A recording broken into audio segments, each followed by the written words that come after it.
Madam Vice President, in your speech yesterday, you talked about existential threats that we're currently facing from AI, as well as the ones that we'll contend with in the future, and warned specifically that it's sort of AI-generated disinformation is an existential threat to democracy. How concerned do you think we should be in America, in the UK, both countries facing national elections next year, about how that kind of disinformation could impact the elections? And do you think there's something, you'll talk about that specifically today, is there something that government, industry could do together to try to regulate that? So I am clear that one of the greatest threats to democracy is mis and disinformation. Now, the fact of mis and disinformation is not new.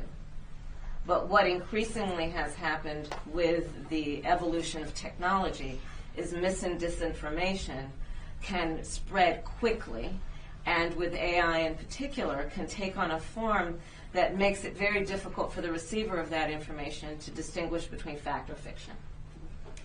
And I have worked on this issue for many, many years because, of course, I was a career prosecutor for many years of my career, but also most recently before becoming vice president in the Senate, where I served on the Senate Intelligence Committee when we investigated Russia's interference in the 2016 election.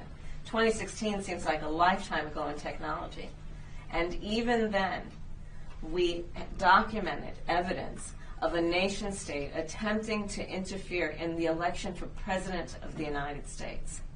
I don't know of a more clear example you could have of misinformation by nefarious actors being used to upend the people's confidence in their democracy and the most important pillar of a democracy, which is free and fair and open elections.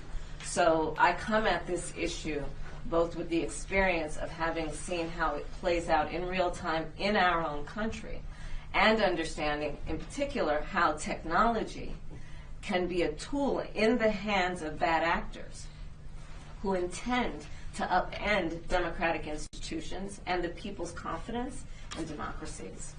DJ?